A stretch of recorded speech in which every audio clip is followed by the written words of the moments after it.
It's talking about next week. Next week we got some real hot stuff coming. But anyway, welcome back to Switchcast Live. We have some great please stuff don't leave tonight. Yeah, we'll just see you next week. Okay. I'm your host, Doug Tabbitt, and Switchcast is the automotive-related podcast where we are searching for the truth and the humor in the car industry. And sometimes both of those get us in trouble. But if it ain't true, it better be funny, and it also better be predicated with the word alleged, or so we've heard, I guess, right? That's a message from our legal team, which we don't have. Say Ethan? Ethan Huffnagel, our producer, and ChatGPT is our legal advisor. It tends to be. Yes. Anyway. Every business needs a good AI in. This is ours. That's right. Oh, man. Tonight we've got a full deck. I'm back from vacation. Thank you all who joined us last week for the Best of Switchcast. It was a pretty good highlight reel, I think. Thanks to Ethan for putting it together. If you haven't seen it, it's some of the best of Switchcast. Aptly named, not clickbait at all. And neither is our title tonight. We are talking about everything in the title. So if you've got questions, comments, throw those in. We'd love to engage with you tonight, and we're going to get right to it. I would like to call out Chris in YouTube chat. Says, checking in from Austria. Staying up for this one. Thanks for the podcast, boys. Heck, that is impressive.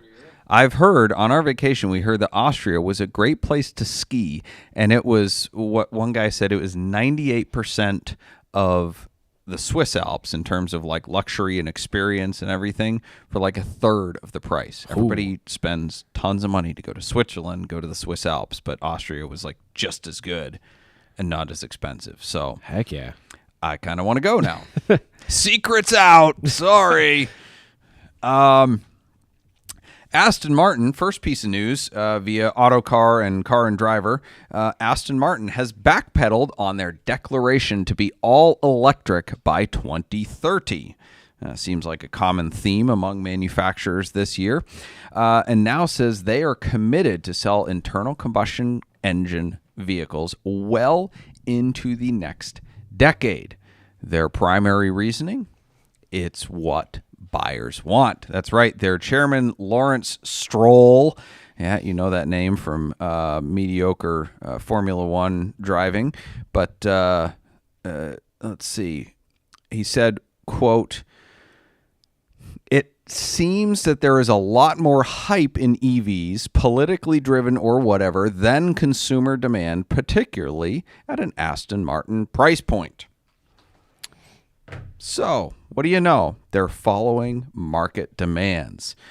That's exciting. One automaker at a time. Caving to, my goodness, what the people actually want. Yeah, and it says in the article as well that they're also going to be looking into plug-in hybrids as well as a stopgap to augment some of the V8 and V12 engines that people actually want. So I think this is going to be a win for everybody. Yeah. I have to say, I'm warming up to the plug-in hybrid idea. I will admit, almost every article we read about EVs is confirmation bias on here. This is not real journalism on this podcast. This is an opinion podcast, okay? The peanut gallery is shocked. We're going to automotive enthusiast websites and getting news about the people enthusiastic about automobiles. However, I am searching for the truth, and when data conflicts with my opinions, I will listen to it.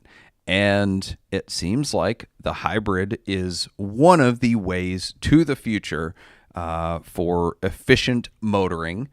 That's both exciting and what consumers want and friendly to the environment. And my being anti-EV is not because I'm anti-environment. It's not like I'm a right-winger, so I hate the earth. That's has nothing to do with it on either perspective. It's just I don't think that EVs are the right answer for the environment. I think it's a shell game, a distraction. But anyway, speaking of Aston Martins, a couple of stick shift DB9s sold quite well recently. We had talked about one on the Shrewd Negotiation segment a while back, with a dealer negotiating themselves down and then and reducing their price and then denying that they had reduced their price, even though the evidence was right there. Anyway, there's a 50-some thousand mile one that had sold around 48 grand. At least that was the last price reduction before it was sold.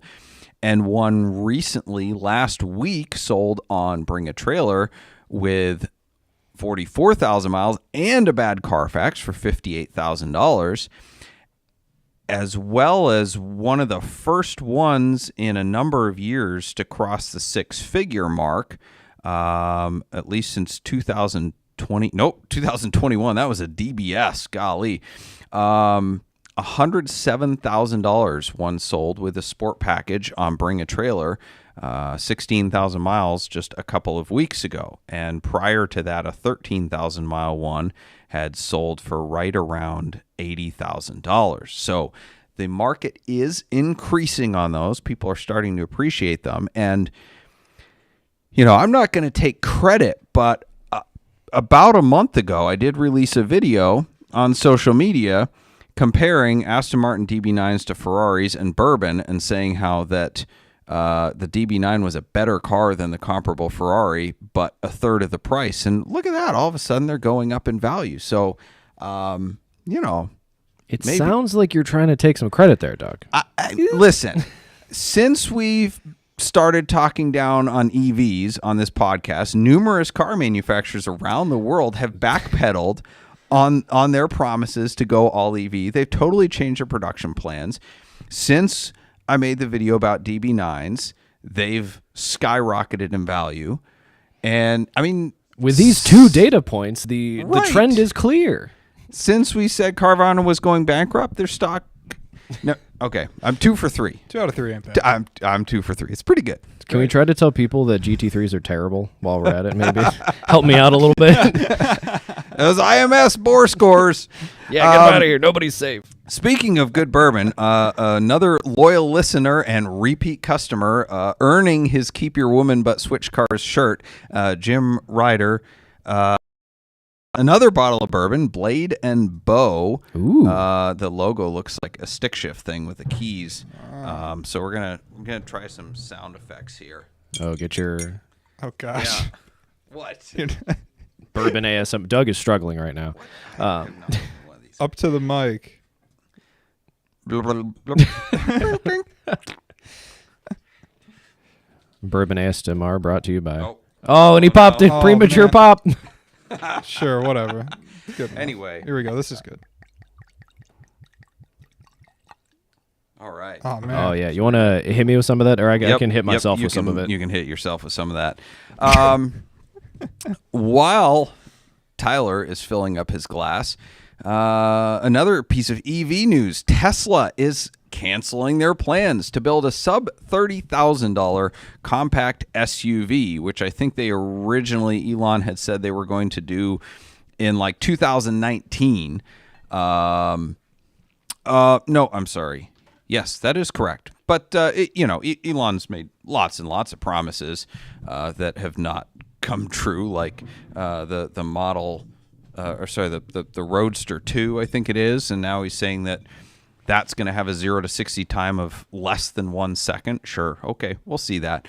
But they said they're going to focus instead on Tesla's driverless robo-taxi project. Another thing that Tesla promised back in like 2017 or 19 and said it would be ready that year. And, 5 years later, here we are. And this is going to be a level 5 autonomous vehicle being able to drive on city streets without a human. But small detail, though, there are currently no vehicles with SAE level 5 autonomy anywhere on American roads. Do you think he's going to give this up at any point? He's been promising this forever, and it seems to be really not possible, which I might be stepping into something. But listen, Google canceled their plans to build a fully self-driving vehicle. And they've got photos of all the roads. They know what they look like. think they need a little more than photos to be able to drive on them. Yep. I lost my train of thought. So we are going to get a little more into autonomous vehicles later on into this podcast, though, and talk about autonomous Cannonball. And there is something to note, which, spoiler alert, I will get into that. The person who is responsible for the autonomous Cannonball recently stated that most of the time that they had to have their hands on the wheel was in the city. Yet Tesla is trying to say, oh yeah, we're going to do this driverless robo-taxi thing, which is pretty much all city driving, and that's where the autonomous vehicles are the weakest. So anyway, but what does a Cannonballer know about driving? Let's see. Manual transmissions. Oh, wait. So before I skip on to that, I would like to give Elon a little bit of credit. They don't need to cancel plans to build a sub $30,000 compact SUV because they already are making one. Oh, are they? Oh, yeah. All of their new stuff, the Model X and Model Y, that's just like a year after it's produced, it's sub $30,000 because he just slashes prices on the new ones. Gotcha. So they're creating lots and lots of sub $30,000 EVs, but they're just not brand new. Tyler, on a better note, to kind of we're moving in this direction of catering to the automotive enthusiast. I think there was an article about all of the manual transmission cars that are still available on the market in terms of brand new. Is it an okay list? I would say there's a lot of stuff here that matters, which I appreciate. How many... I guess, no, that's not the question I want to ask. It's too broad. What manufacturer do you think makes the most? Honda. No, actually. Mazda. Warmer, but not quite. So we've got a tie. Okay. For first. BMW has 4, M2, M3, M4, and Z4. Which is interesting because I think I just read something that said they're going to eliminate the manual transmission in all their M cars. Which is wild because as I was reviewing this article and putting together this list, I was like, I rag on BMW a lot for no longer being the ultimate driving machine or whatever the heck their tagline was. But they've got a ton of manuals by comparison. I think they still use that tagline. Maybe it's an irony, though. It's in quotations now. We saw it on that silly XM thing at Amelia, too. It's on the little plate frame, ultimate driving machine. Like that? But in quotes. Yeah. Toyota is tied for first with 4. GR86, GR Corolla, GR Supra, and the Tacoma. Nice. So one base model vehicle so far, the Tacoma, because BMW doesn't put it in any of their regular vehicles, only the M cars. So we've got the Tacoma as the only pedestrian vehicle with a manual transmission. The other things I would consider pedestrian are the, where are we at? The Honda Civic, the Mazda 3, Nissan Versa. Oh, how about the Nissan Altima? No. No? Still CVT? Still CVT. Oh, yeah. I'm going to catch some flack for calling this civilian or normal, but the Jetta still has a manual. Related to that, the Golf GTI and Golf R, still you can get manuals in, which are pretty sweet. Ford has Porsche Mustang and the 911. Bronco. Yeah, the 911 and the 718 in both Boxster and Cayman form. The Lotus Emira, one of them. Yep. Kia Forte GT. Ooh. Yeah. I guess that is probably... I should have put that into the normal car category. Jeep Gladiator and Wrangler. Hyundai Elantra N. And the Cadillac Blackwings, CT4, CT5. All right. That's a pretty good list. So Nissan Z, Chevy Camaro. I'm all over the place, but I think I hit about everything. Didn't they cancel the Camaro? Isn't that done? I think it was on the list. Maybe this is the last year. But it might be soon. Right. Acura very Integra. soon. Those are sweet in a manual. Oh, yeah. Yeah. And the Honda Civic Type R, right? Is that manual? That wasn't on the list. Well, it said the Honda Civic. Okay. So I there would you go. imagine... Civic Type R. Yes. I would consider those the same. My same model. The only problem with modern manual transmissions, I'm not this is generalizing, but it's a lot of the ones that I've driven, is now they're almost not manuals anymore because they have like crazy hydraulic clutch assist, so there's no feel. They have the hill hold assist. They have electronic parking brakes, so you can't even like rip the e-brake and do fun things when you put the clutch in. And what else? Like the automatic rev matching on downshifts. Like they do so many of the things for you that go along with wanting manual transmission that I feel like it's kind of like having a video game manual transmission where you have the lever and you have the clutch, but it's all an illusion of control. There's also like stall assist, or I don't know if there's an actual name for it, but my Volvo does it. My Volvo is from 2010, so it's pretty old at this point. If I like almost stall it sometimes, it will kick up the revs. Right. Like for me in an attempt to save me, which I never like. Yeah, that sounds like you could wear the clutch out pretty good, because if your muscle memory is such that you're trying to like unstall yourself, then it's yeah. There's weird computer things. Gotcha.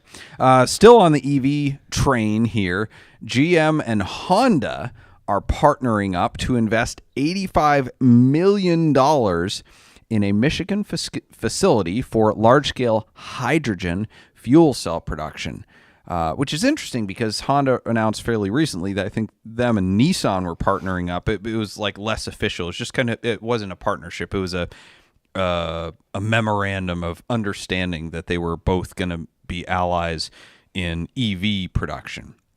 Toyota was notably not in that discussion because they're all about the hybrids. But anyway, they are going to be investing in hydrogen fuel cell production. They believe that it's going to be far more efficient than the previous fuel cell availability, and that this may be one of the ways forward for a zero emissions future.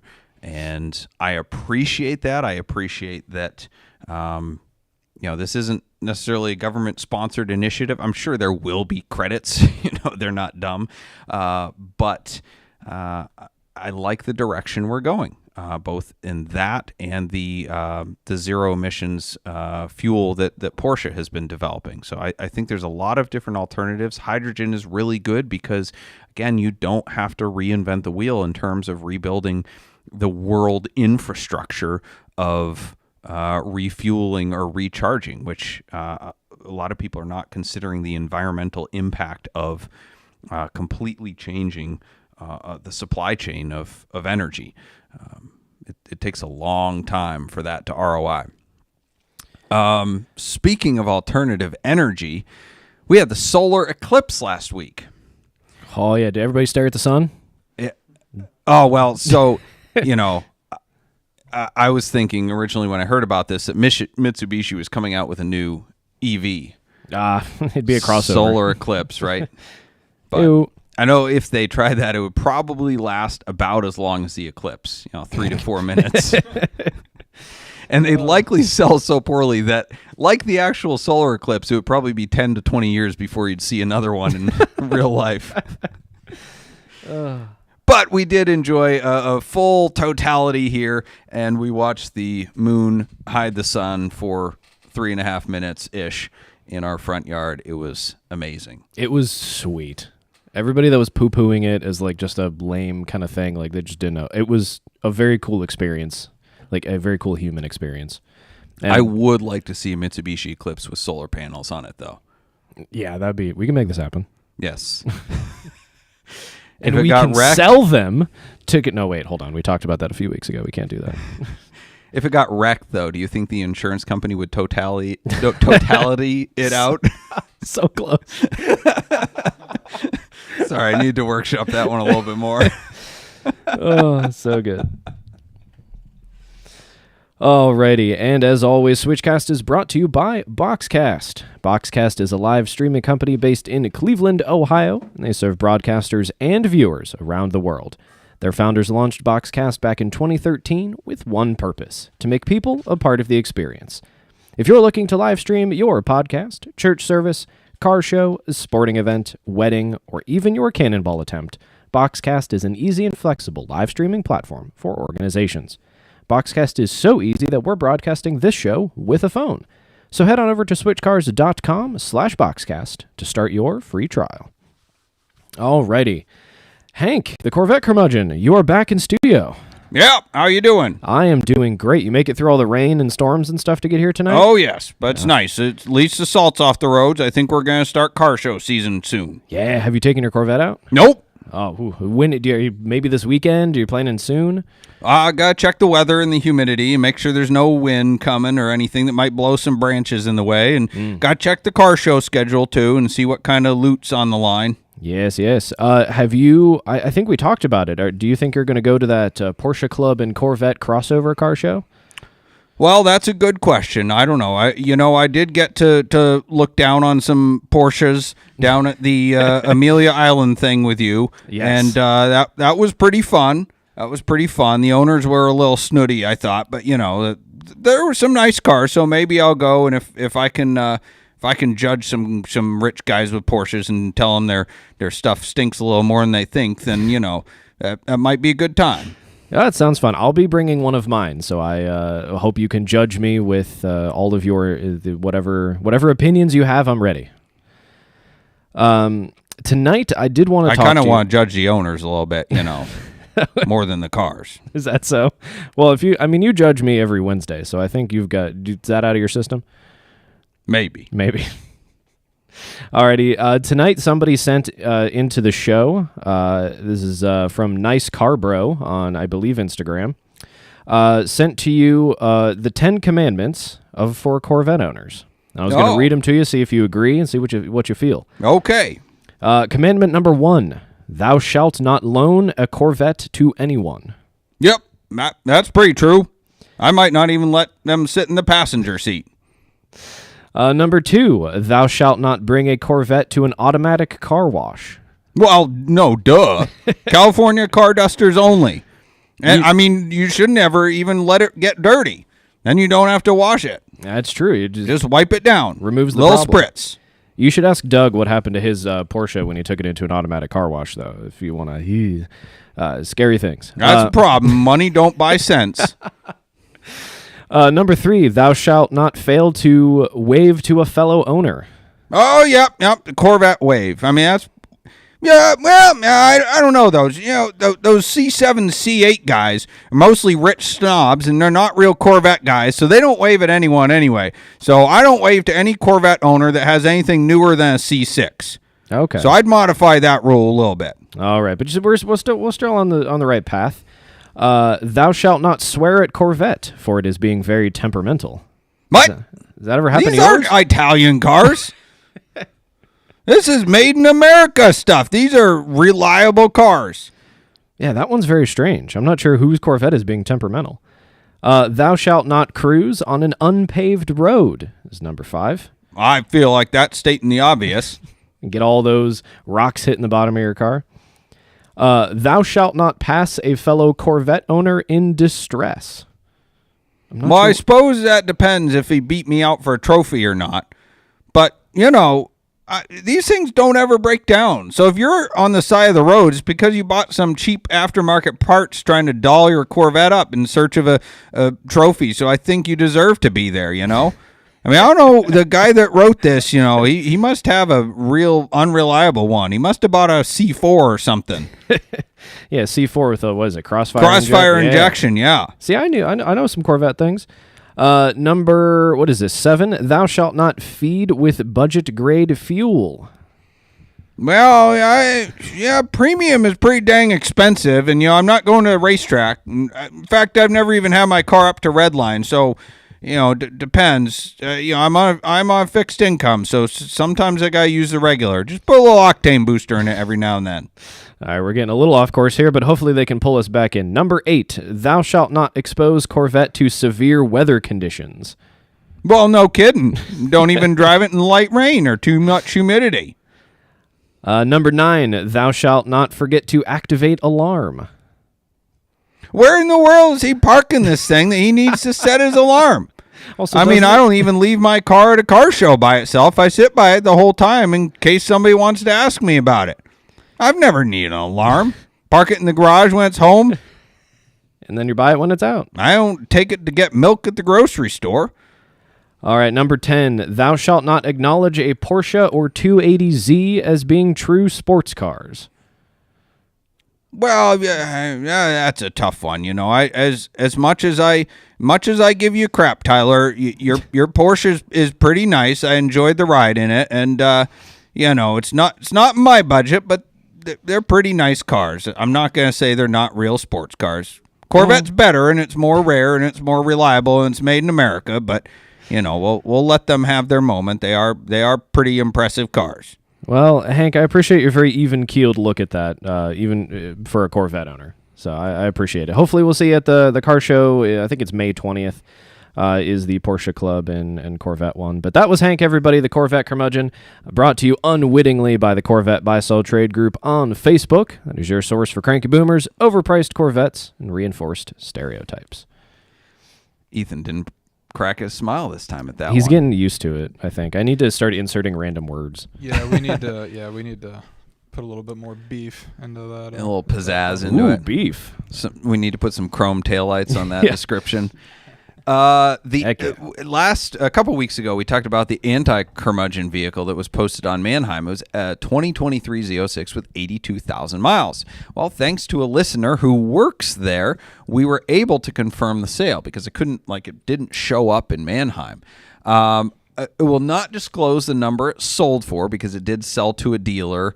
And that's kind of like Manheim's supposed to be dealer-only information, whatever, and I guess they're entitled to have their cost private so they can make whatever markup they want. But oddly enough, this person, our source, did mention that the condition report changed dramatically, which is maybe why it didn't show up in my search, because initially I had a screen grab of it, and it had a 2.4 out of 5 condition report, which is pretty low. Yeah. But at the sale, it showed a 4.7 out of 5, which is that's like a new car. New car with 80,000 miles on it. Right. Yeah, like every marketplace description ever. So I don't know. I don't know if there was nefarious things happening or if that just like they didn't like the guy that inspected it and he marked every rock chip against it, and then, you know, they got a different judge, I guess. So it does happen. This happened on the famous mint green GT3 when that was for sale. They got a new condition report. This is a car business. We're not gonna make any summary statements on that. Just acknowledge that the condition doubled Somehow, overnight. Right, got 100% better. Another follow-up from a couple weeks ago, we were talking about government and car repairs, and it was a contentious episode, mostly because I was full of contention against the government doing this. And there was a lot of people who agreed, and there was a few who disagreed. And I want to actually give a shout-out to one of our viewers who let us know with a super chat that they disagreed with nearly everything that I said. It was probably the most kind way to disagree. Right. And I did not see the comment section, but I was informed about it that they got pretty lit up in the comments, but were defending themselves with grace. Now, whatever. It's not obvious. It is obvious that I disagree with everything they had said, right? You know, it's essentially a socialist mindset of the government should do things versus a capitalist mindset of private enterprise should do things. And there's merits to, you know, any argument, but, you know, not all opinions are equally valid, we'll say. I think I'm right.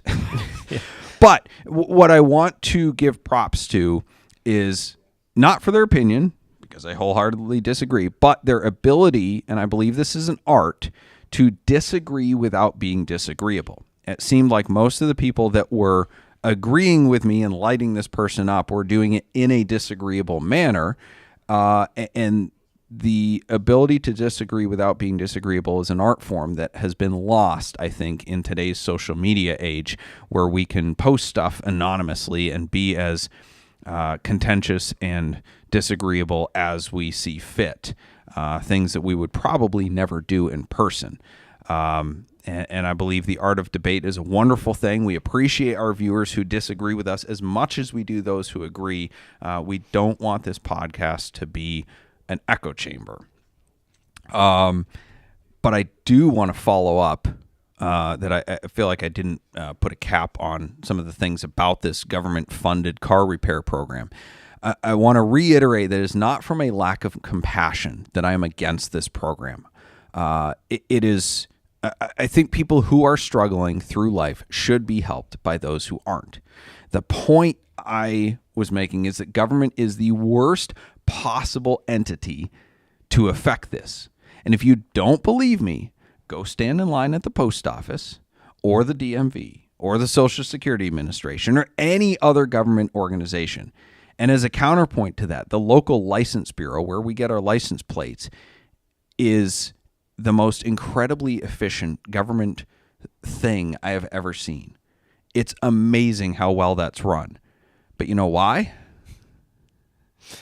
Is it because it's privately owned, Doug? It is. It's a privately owned and operated franchise that is licensed by the government to do their thing. So they do it wonderfully, but they have to turn a profit. They have to do a good job in order to continue, whereas government doesn't. They don't even have to make money. They can lose money hand over fist and just ask for more. I got to be honest, I don't need to go to a title bureau or BMV very often, but I will go out of my way to go to that one now because it's so much of a better experience. Right. That is the Northfield Title and License Bureau, Northfield License Bureau for any of you who are wondering. Shameless, unpaid fantastic plug. But a few examples of how inefficient government is. Guantanamo Bay, I learned this week, costs $13 million per prisoner per year. Good gravy. Right. Ohio gave out around $2 billion worth of fraudulent unemployment claims in the wake of the pandemic when everybody was shut down and making claims. $2 billion worth of oops. I wish I could make that kind of oops. Right. My goodness. And still get like the same budget the next year. Yeah. I don't need to go on, but I could. Let's go to commercial and then come back to some questions and some of our regular segments. Yes, and Switchcast is also brought to you by Celebrity Machines. Celebrity Machines offers more than 250 different screen-accurate license plates as they've appeared in movies and TV shows like Back to the Future, Ghostbusters, The Fast and the Furious, Breaking Bad, and so many more. Celebrity Machines also makes our dealer insert plates, as well as our commemorative 2539 plates from the fastest Cannonball run ever. Visit CelebrityMachines.com for more info and use promo code SWITCHCAST to save 25.39% at checkout. Let's see. Which one do we want to do first? Let's do the Shrewd Negotiator. Alrighty. This is a good one. This is a little bit of a long one, but stick with us, folks. It's worth it. I think we found the Chrysler curmudgeon on Facebook. I think we did. This was posted to the Low Miles, No Miles group. Crossfire, hers bundle, $35,000 firm. They will not separate at this time.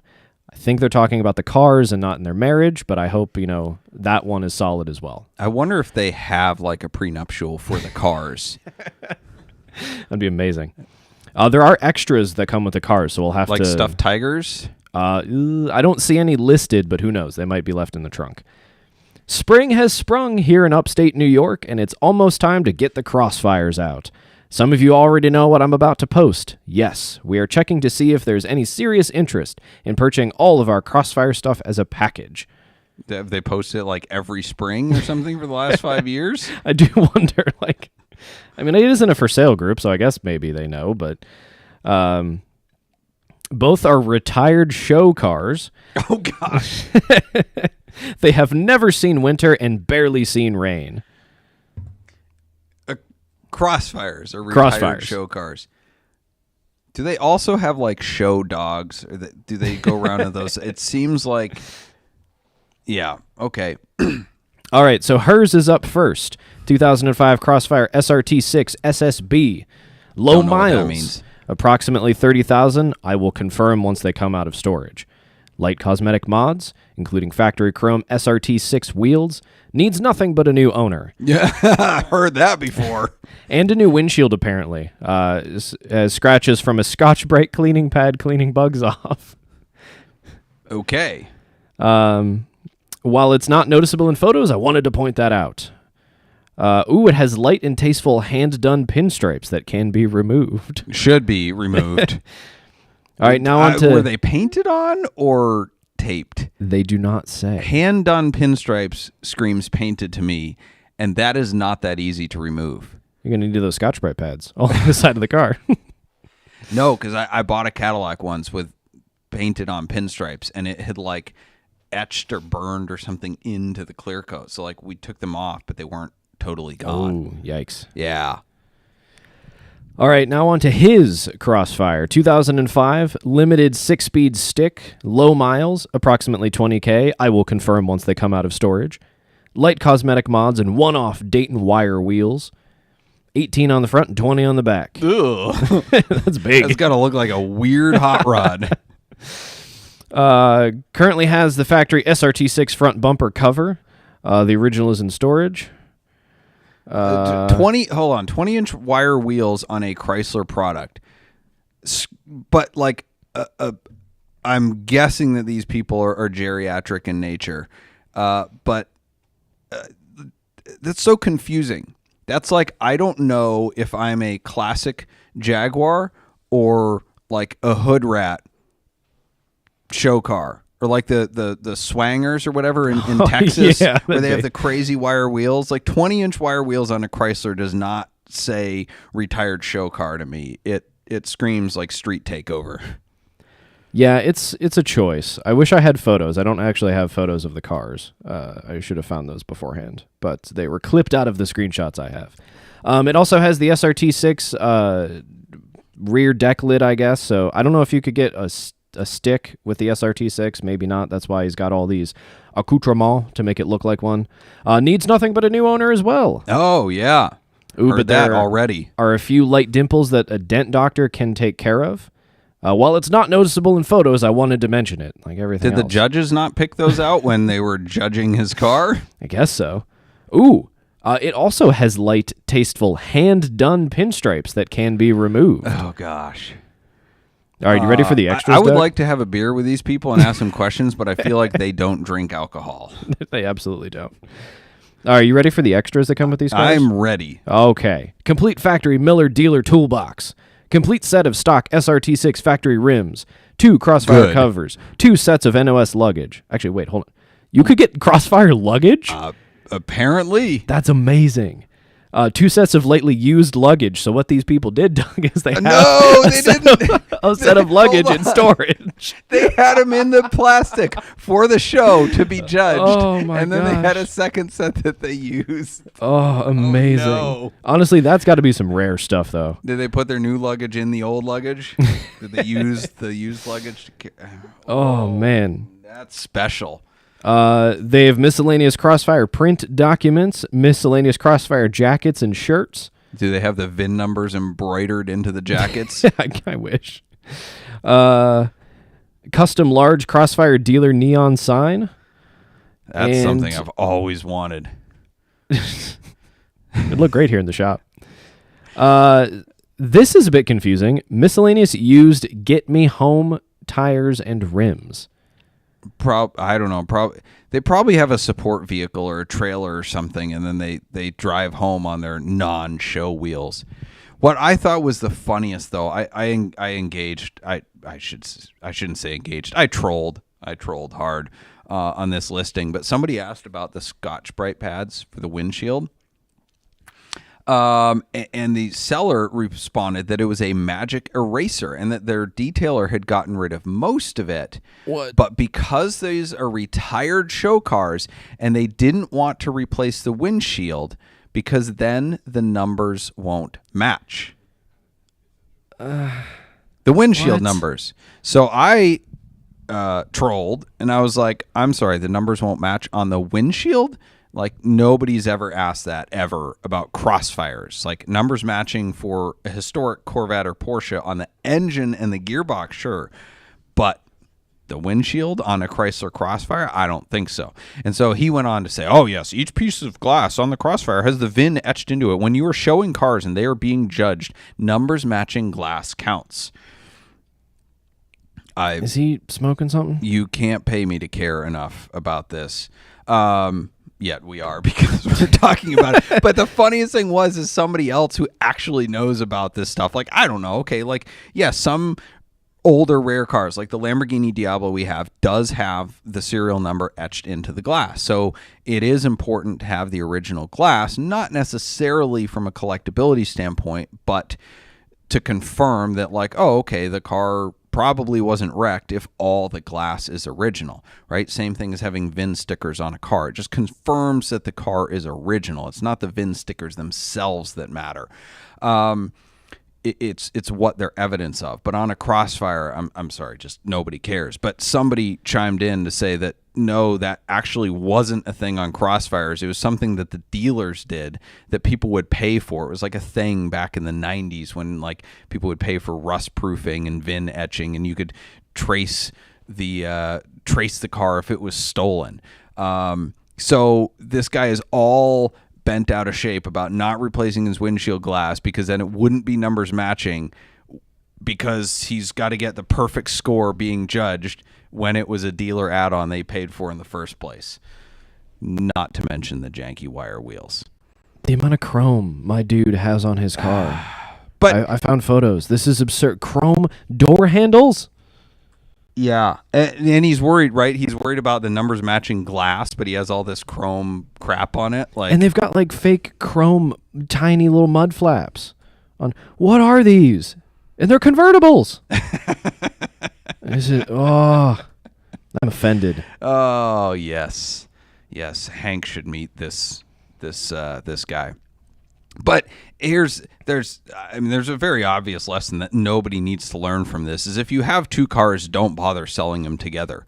Like, they are never, ever, ever going to find some other couple in the world that cares this much about Chrysler Crossfires to buy all this stuff. Seriously. Like, sell one, sell the other, sell all the accoutrement, and take the dang hood rat wire wheels off of them. It looks so and bad. sell those, give them away, donate them, Put them in the trash.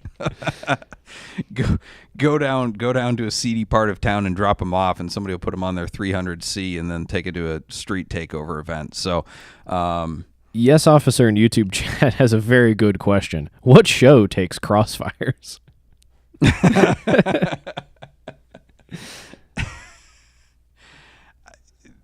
I don't have an answer for that. I'm not. I don't think we're trying to sit over here and yuck somebody else's yum, but this is just really intense. Like, they're asking for it. Listen, I kind of like Crossfires. They're a great little sporty car for $10,000 to $15,000.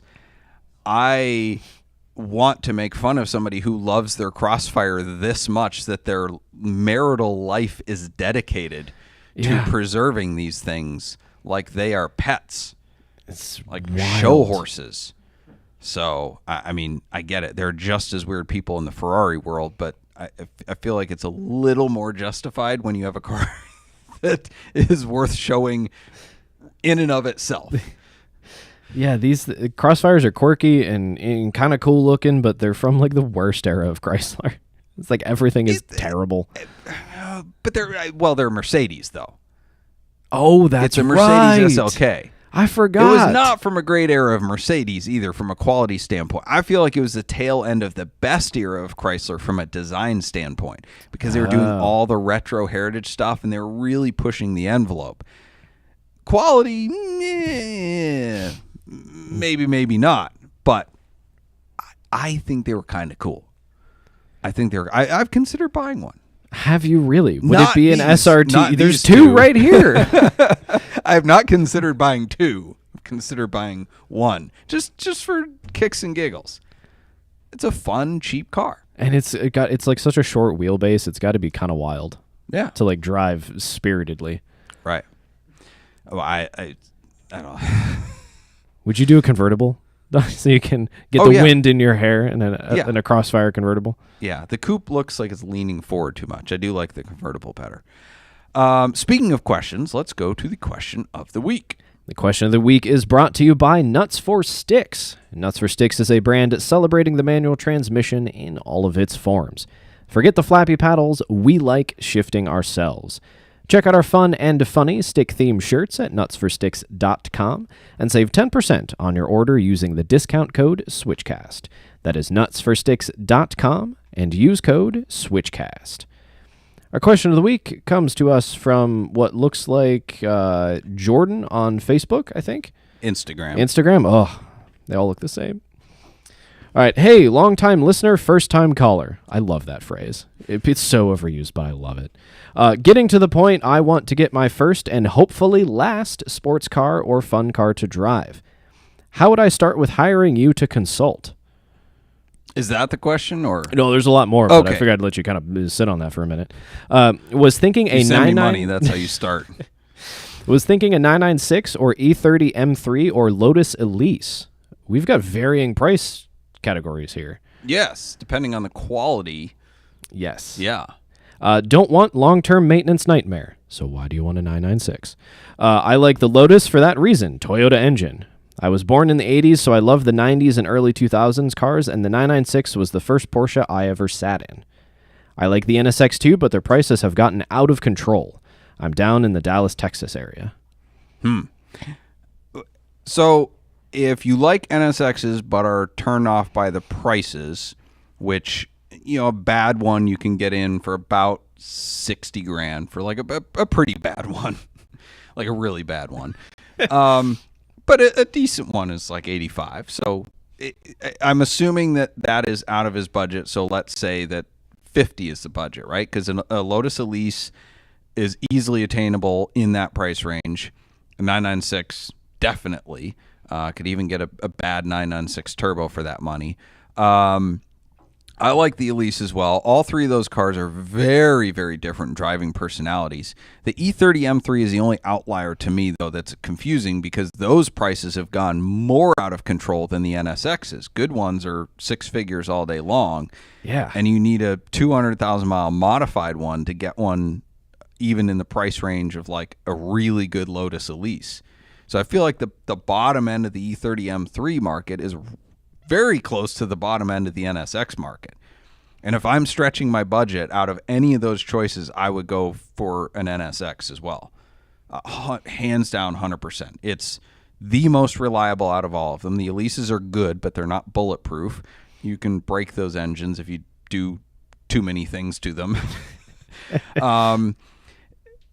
The E30s are pretty good, but not bulletproof either. The 996s are...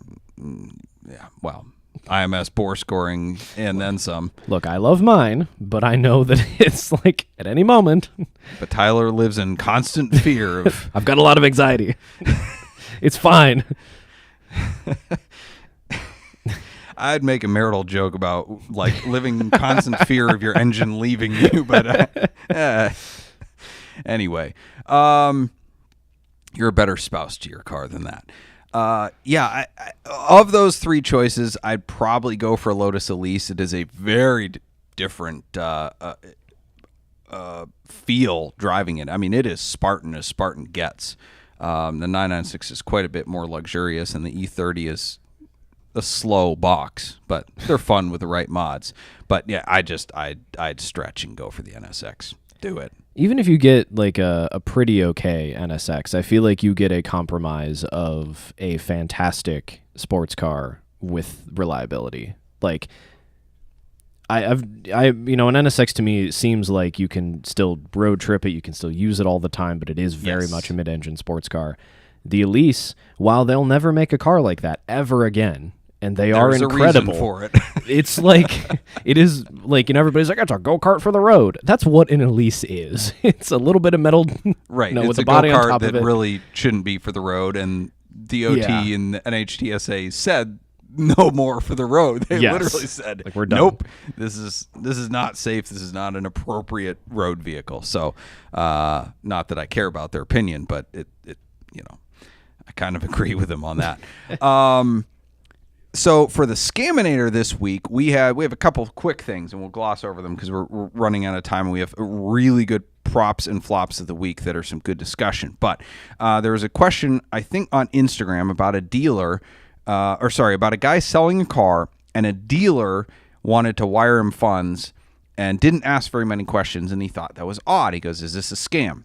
And I'm going to take this moment to point out that switchcast.live is the best place to interact with our podcast, to send us questions, most importantly, because Instagram, I went through my primary messages, my general messages, my all requests, and then my hidden requests. I literally had to search 4 different things, and I could not find this guy's question, but I just kind of remembered it. So please, if you have an important question, we'd love to get an email through switchcast.live from you, and that's also your hub for all things this podcast. You can find out where to download the audio podcast. You can catch up on old episodes.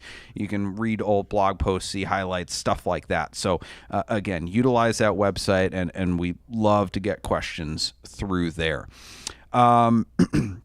Anyway, quick answer to the question is no, just because a dealer doesn't ask very many questions and is ready to wire funds, it doesn't mean it's a scam.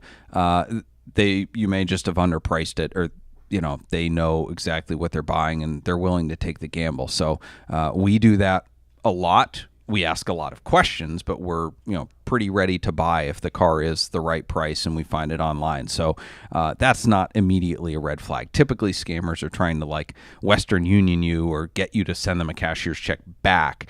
It's very rare that somebody's going to scam you with your own wire transfer information. But if you're concerned about that, use a bank account that you never use or doesn't have money in it, and just drain the account when you're done with it. So, and I think that's what he was planning on doing anyway.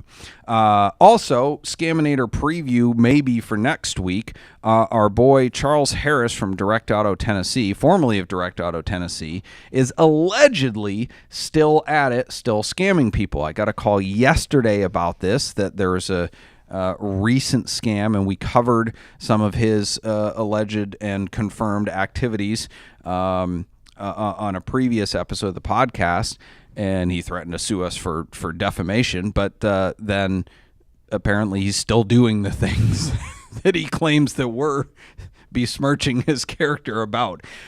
So we're going to get some more information on that and unpack it a little bit next week. But reportedly, he stole $125,000 from another dealer on a Porsche deal. So yikes.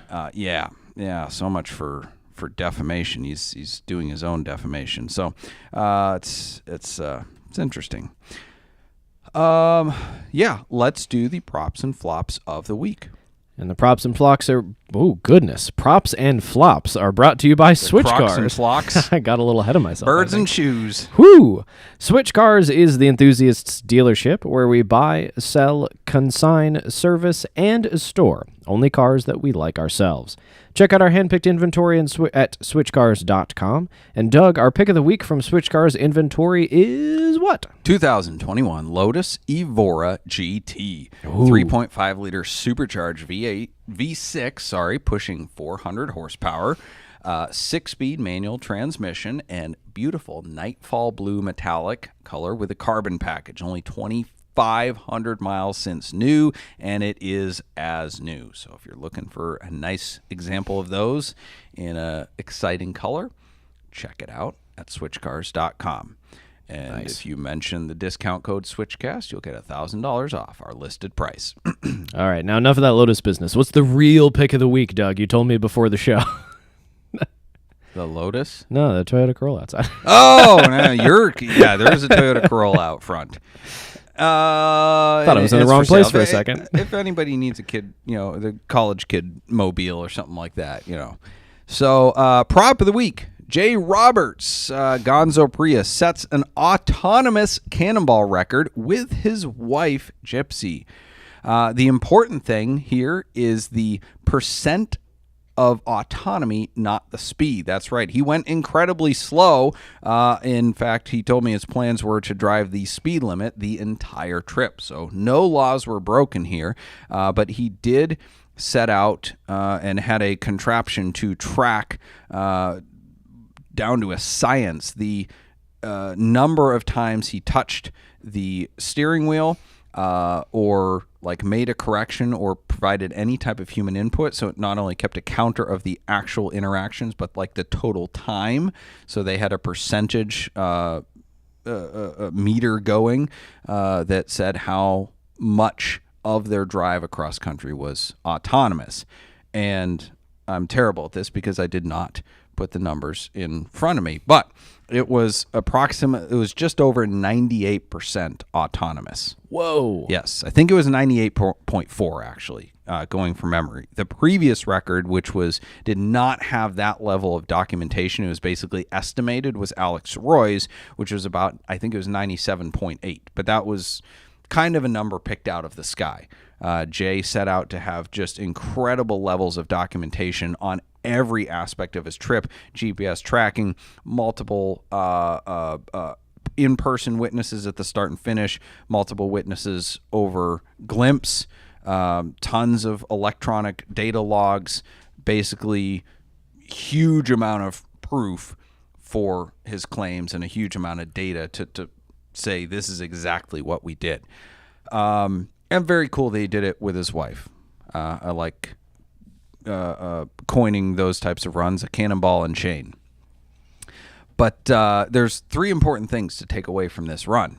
One, while I used to be in favor of autonomous vehicles, I've changed my opinion 180 degrees after reading the book Why We Drive by Matthew Crawford. It's a book I have recommended multiple times on this podcast. I think it's one of the greatest automotive books in history. Again, I'm not going to unpack all the reasons for Matthew Crawford's kind of stance against autonomy.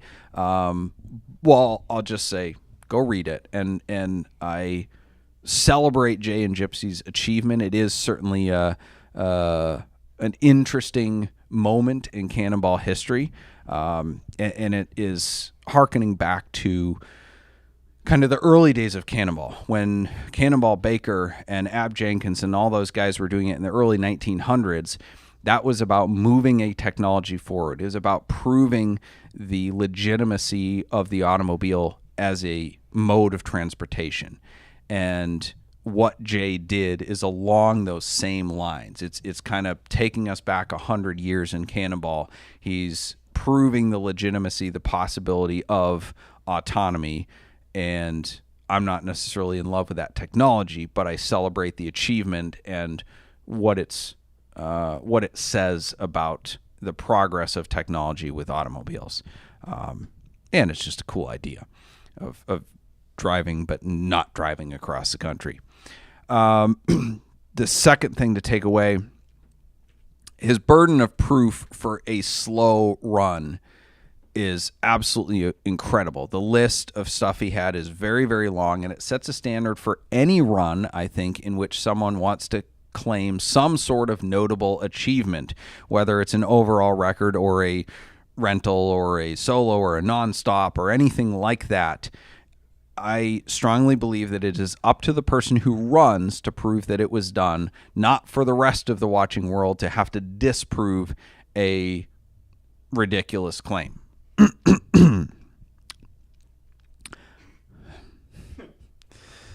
I'm not going to name any names.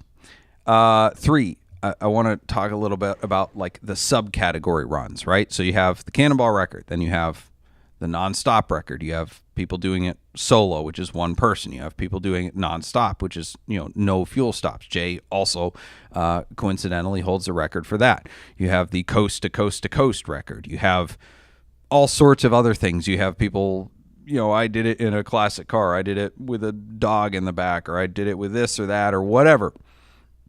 And some of it's in fun. Some of it's just our own personal challenges of like, well, I want to try something and I'm not going to go beat 25 hours and 39 minutes. So I want to do something else that's exciting. And that's what is fun about the community. But like, I guess, any other sport, and this came up, Ed Bullion sent me this screenshot recently of this guy who was claiming to be the first person to score 50 points in the same arena in both NCAA or in high school or something and in the NBA. And it had thousands of likes and comments and shares. And I'm like, who gives a crap? Like, nobody ever cared about that record, but you might have been the first person to ever play in the same arena in NBA and in high school. Like, it just doesn't matter. So it's not just Cannonball that people are seeking out nuanced records, but I'm going to make a declaration that may or may not matter to anyone, because nobody has appointed me the Pope of Cannonball Records, nor do I have any interest in being one. But it's just an opinion. What I say, we're an opinion podcast. My Cannonball declaration is any record that has more than one qualifier in front of it just doesn't count. Right? I like it. So I did it in rental car. I have the fastest rental car time. Okay, that's cool. I have the fastest rental car time with only 2 drivers. Nah, it's too many qualifiers. I have the fastest pickup truck time. Okay, that's cool. You did it in pickup truck. That's different. I have the fastest American pickup truck time. Yeah. Nope. Don't care. Yeah, there's a lot of those things. I mean, I feel like once you go beyond one qualifier of like, I did it in a diesel car, or I did it nonstop, or I did it solo, you're starting to get into like Corvette rare level of records. Like, I did it the fastest on a weekday instead of a weekend, and we don't care. So anyway, nobody cares. I just feel like that should be the line of delineation. Jay set the autonomous record. Boom. That's a great claim. He did the highest level, highest percentage of autonomy that anybody else has done. Boom. But somebody else is going to go out there and be like, well, I did the most level of autonomy in an EV car. Yeah, or like what I really like about this is it's something that isn't entirely time based, but is more based around, like you had kind of called out earlier, like the changing landscape of cars. Right. Like he still did the run. Right. But it actually wasn't about speed. And like the speed is getting, potentially extremely dangerous with the times that were set, and lots of people are trying to do it, and it's like so fast at this point, it's ridiculous. I think he's I like the direction he took this. Yeah. Yeah. Yeah. And there's also some like single qualifiers which mean nothing as well, because you could say anything like I'm the fastest redhead or whatever, but we're already who's got that? We are already way beyond the point past where the general public gives a crap anyway, so we're just going to move on. Our flop of the week is TikTok. Yes, that's right. Some of you have seen the article where the government is considering a bill to ban TikTok unless they are sold to a non-Chinese company, because they're concerned that they're using our data in a way that's nefarious or not allowed or whatever. But ironically, I think I just heard yesterday that the same government struck down a bill to require a warrant for our own government to spy on American citizens via like their cell phone logs and message records and stuff like that. So it's just not okay when the other people do it, Doug. Right? Try to keep up. It's okay when we do it. It's not okay when they do it. Little bit of a double standard. But anyway, TikTok's response to this, like trying to mobilize people to call their senators and stuff, is I don't have the quote in front of me, but it was paraphrased something to the effect of, no, we need to uphold and protect free speech. Need a sound effect here. Like, okay, TikTok. Let's talk about all the ways you have suppressed free speech on your platform. Like, that's real rich. That is like Fred Ashmore calling for improved standards of proof for Cannonball Records. It's like Carvana calling for more strict titling laws. Like, come on. Great example of this. So we've had a number of videos demonetized or removed completely from TikTok because they were mean. I told somebody to shut it once. How could you? Right. So that one was removed completely. I think you said suck it. Whatever. Amazing. They were wrong. Same difference. Apparently, you're not allowed to smack talk because that's bullying or mean or whatever, or hate speech, whatever.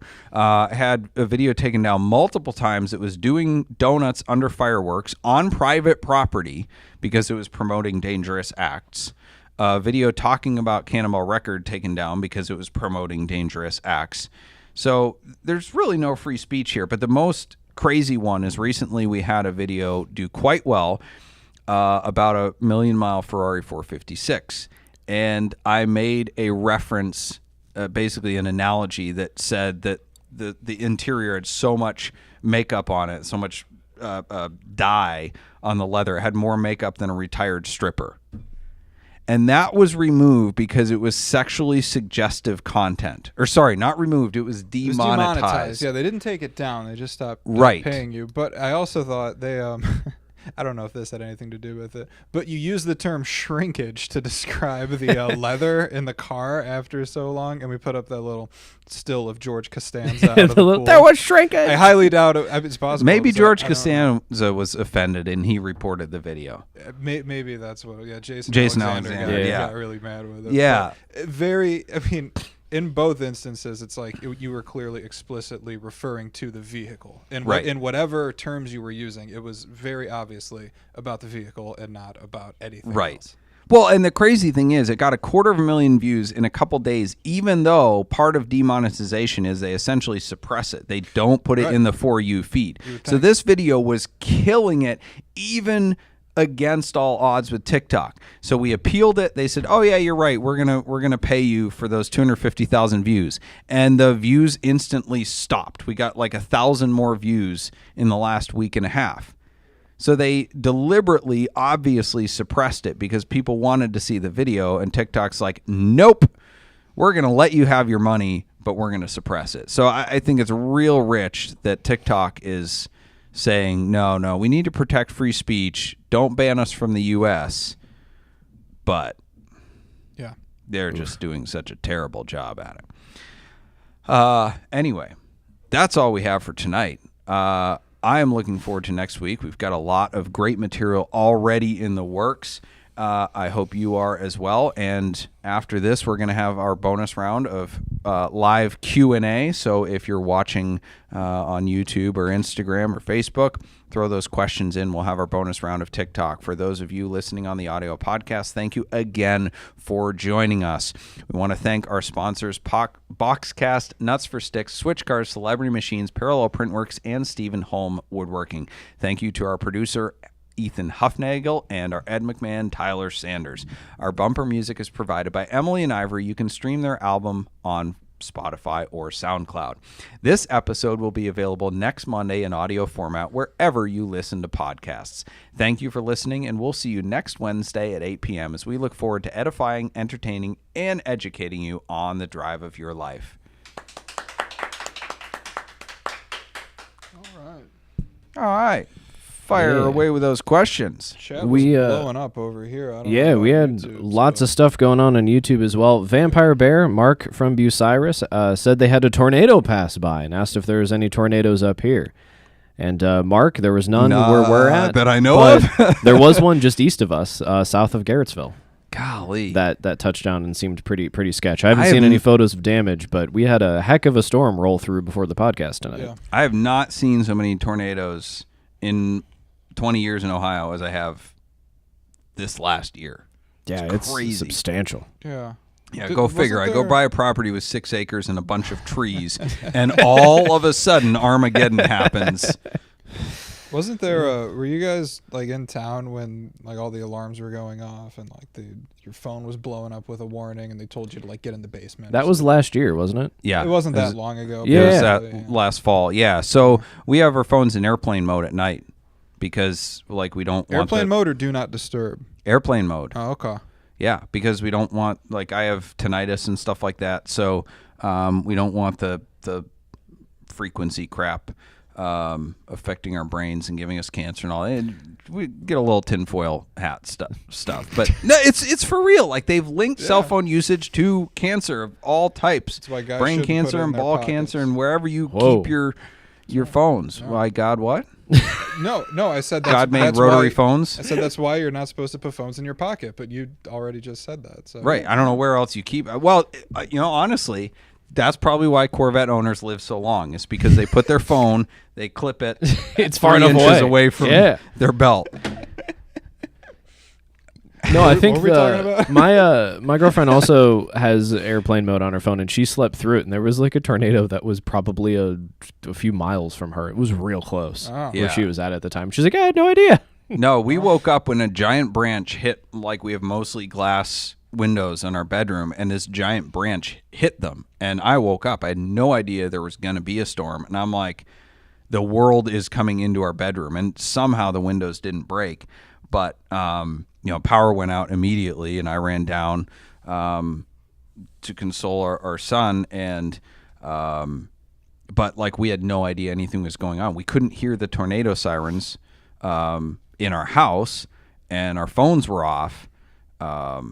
So I think Erin maybe turned her phone back on, and then she saw something about it, and we're like, oh.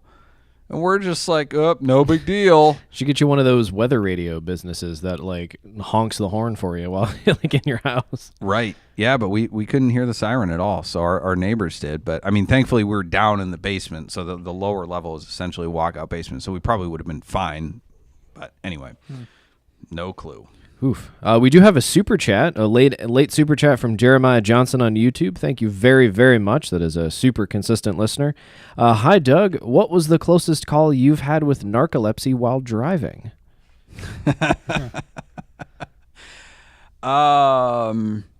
There's so many. I've never like fallen asleep. It's always just like the momentary, like feeling tired, maybe dozing off a little bit. And I don't have confirmed narcolepsy. I think I'm just like so bored with driving at a normal speed that like my brain disengages, and when your brain disengages, you fall asleep. So happens in church too. It's for terrible reasons. It's not because I'm bored by the Bible. It's just that is where I struggle to stay awake. But I've never like almost wrecked ever. It's always just been like that, heavy eyelid type thing where you're just like, oh, okay, I need to like entertain myself or drive faster, or get some coffee or do something. So, but you've never had a dream though while you've been driving? No. You got to be really asleep for that though, don't you? Yeah. Yeah. I don't drive a Nissan Altima. No, honestly, the worst calls have been like on an 8-minute drive home, and I'm a minute from home, and I'm on the 25-mile-an-hour section, and I just like can't handle. I'm so bored that like it's tough. Right. Ethan, I feel like I'm stealing the show over here. You wanna? Yeah. Here we go. Let's take it to Instagram here. There's actually a few questions that came in. You would think I'd have them pulled up, but you would think the producer would be worried while you're getting your crap together over there. This one got some kudos. No way, I got this here. This one got some kudos in the chat from a few users. This is from Big Bell 07. Think the C8 ZR1 will be TT FPC or cross plane? TTFPC? Yeah. Flat plane crank twin turbo. Oh. The C8 ZR1. That was also asked on YouTube. Was it actually? It was. Wow. Hot topic.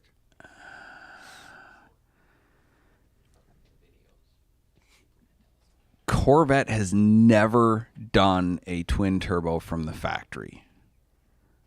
I think that would be...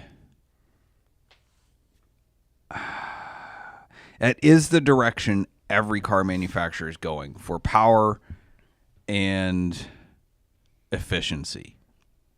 Not necessarily reliability. BMW. That's a great question. You got a rod bearing in your throat over there or something?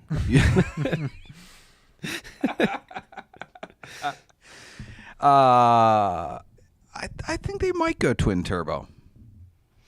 It'd be spicy. Yeah. It'd be even better if Callaway helped them develop it, because Callaway was the ones that was big with the twin turbo Corvettes back in the 80s. But yeah, that would be a first for Corvette. From Beach Mechanic here, what's the best first Porsche to buy? If you've never owned a Porsche before. Well, he's got mechanic in his name, so 944, 996. The best one you can afford. Honestly, I think the coolest first Porsche would be a 914 because you can get into one for a 944 or 996 price point, like good 944, mediocre 996. But they are way more cool. Like, you're rarely ever going to see a 914 on the road. And it's got way more personality and excitement. Are they good cars? No, but it's... So aren't they kind of crap to drive compared? Like a 944 and a 996 are great. 944 is not great to drive. They are like 50-50 weight distribution, yeah, but they're slow and kind of heavy. Yeah. Right? Like, you know, I think a Hummer EV is 50-50 weight distribution too. That doesn't mean it's good. It's 9,000 pounds. But, frick, the Elephant's probably got perfect weight distribution. Trunk in the front. Yes. You were saying. Yeah, engine in the back. Just like a Porsche. All right, C. Shannon Killingsworth, fantastic name on YouTube. Love the show. Curious, what was Doug's first car and what was his first sports car? They're both the same answer. I had a Ford Taurus SHO 1993 5-speed manual with a Yamaha, what was it, 3-liter 24-valve dual overhead cam V6 with a variable intake runners. Yeah. I was going to let you keep going with all of your facts that you used to tell people at car shows about your SHO. Mm-hmm. They're cool. I don't know if I'd buy one today, but they're cool. I've actually found people keep sending me them because I said I wanted like the best 91 SHO Plus on the planet, but I don't, because I'm not going to spend more than 10 grand for it. But there was a burgundy 91 SHO with a Plus hood that somebody sent me, and I'm like, if I'm ever going to buy one, this is it. And I just looked at it and I'm like, it's so ugly. It's a Ford Taurus and it's front wheel drive. I don't want one again. Oh, so but the please, memories. people, stop sending me listings. I'm not going to buy one. I don't need nostalgia that bad. All right. Cars and Coffee Bridgeport asks, would Doug choose... Yes, we're still on for July 31st. You remembered. Would Doug choose a Mustang GTD or current gen Porsche GT3 RS? GTD, hands down. They're so cool. Yes. Alrighty, well, I think we're running to the end of the show here. We'll save the remaining questions for next week. Sounds good to me. We'll see you all right, next thanks, week. everyone. We appreciate you being here with us.